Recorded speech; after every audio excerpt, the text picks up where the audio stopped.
ఏదైతే ఉందో అది బొల్లారం పోలీస్ స్టేషన్లో హర్ష అనే ఒక వ్యక్తి ఉన్నాడు. అతను బీటెక్ చదివిన తర్వాత ఒక మేజర్ సాఫ్ట్వేర్ కంపెనీలో పనిచేస్తున్నాడు. అతని గర్ల్ ఫ్రెండ్ అతన్ని మోసం చేసి పోయిందని చెప్పి డిప్రెషన్లో ఉండి ఏదో పబ్స్కి విజిట్ చేయడం ఇదంతా స్టార్ట్ చేసి ఆర్గానిక్ గాంజా కన్జంప్షన్ స్టార్ట్ చేసి కొకేన్కి అలవాటు పడ్డాడు. అది గోవా వెళ్ళిన సందర్భంలో అక్కడ అలవాటైంది. అక్కడ క్రిస్ అనే ఒక పెడ్లర్ ఉన్నాడు. అతను లోకల్ అక్కడ గోవా పెడ్లర్, అతనితో సంబంధం ఏర్పడి అక్కడ కన్జంప్షన్, తర్వాత మెల్లగా హైదరాబాద్ తీసుకురావడం, ఇక్కడ కన్జ్యూమ్ చేయడం, దాని తర్వాత దాని ద్వారా అది పెడ్లింగ్ చేసి డబ్బులు సంపాదించడం, ఆ స్థాయికి ఎదిగాడు. సో అతన్ని ఒక ఇన్ఫర్మేషన్ పైన అరెస్ట్ చేయడం జరిగింది. 10 grams of cocaine, ecstasy pills 11, mobile phone, ఇవన్నీ 3.5 lakh విలువ గల ఈ సామాగ్రిని అంతా మేము రికవరీ. అతని ద్వారా తెలిసిన డీటెయిల్స్ మేము ఫాలో చేసుకుంటూ వెళ్తే మాకు 2 నైజీరియన్స్ దొరికారు. ఇద్దరు కూడా ఒకరి పేరు అఫుల్ క్లెమెంట్ ఏలియాస్ అఫుల్ డేవిడ్, ఇంకో అతను లాజరస్ చిన్వమెరీ ఫేవర్. ఇద్దరు కూడా నైజీరియాకు చెందినవారు. ఇద్దరు రికార్డ్ కూడా ఇక్కడికి వచ్చారు, వీసా ఎక్స్పైర్ అయిపోయింది, పాస్పోర్ట్ కూడా ఎక్స్పైర్ అయిపోయింది, అది వ్యాలిడ్ కాదు. క్లెమెంట్ అయితే 4 నగరాల్లో తిరిగాడు.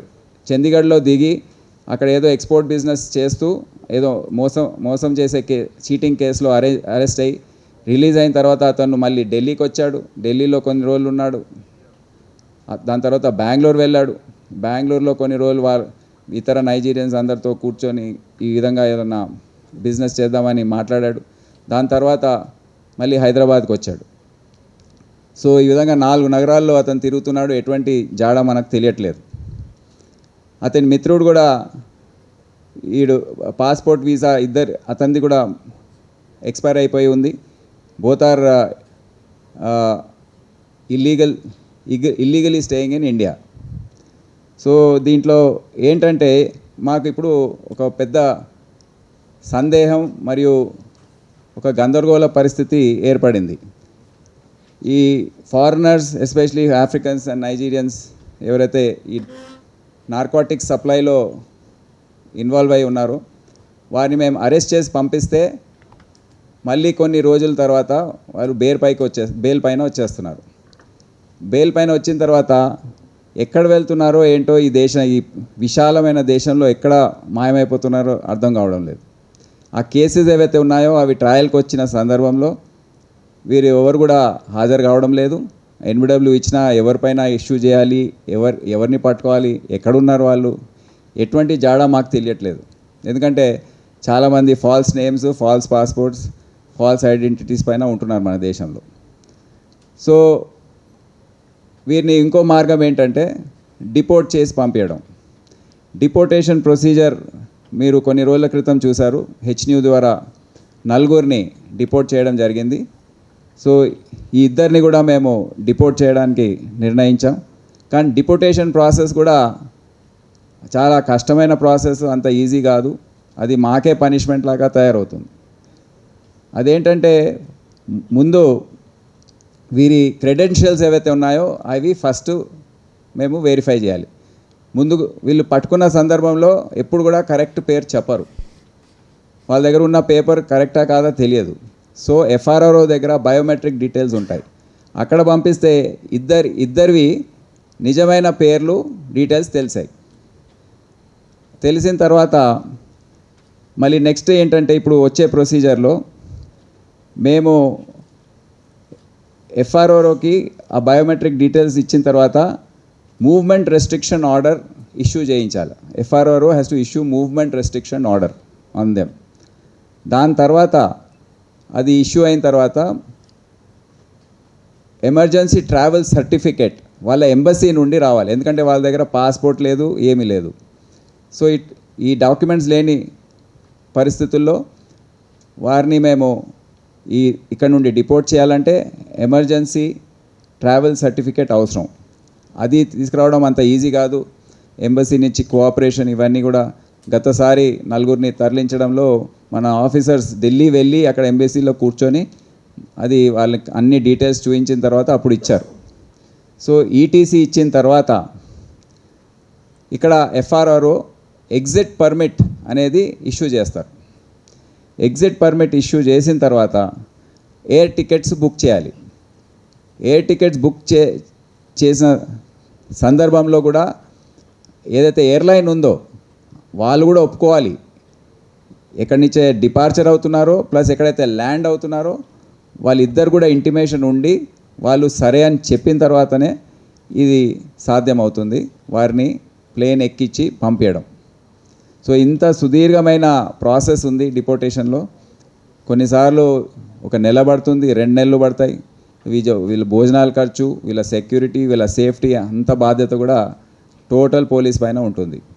సో ఇటువంటి పరిస్థితుల్లో ఇప్పుడున్న డీటెయిల్స్ ప్రకారం foreign nationals link to FRRO Hyderabad 4375 అని రికార్డులో ఉంది. అంటే వీళ్ళందరూ ఇక్కడ ల్యాండ్ అయ్యి ఎఫ్ఆర్ఆర్ దగ్గర రిజిస్టర్డ్గా ఉన్నారు. కానీ దేశంలో ఎక్కడైనా ఉండొచ్చు, హైదరాబాద్లోనే ఎక్కడైనా they must be anywhere in India. Foreign national in Telangana 1844 ఈరోజు పరిస్థితి.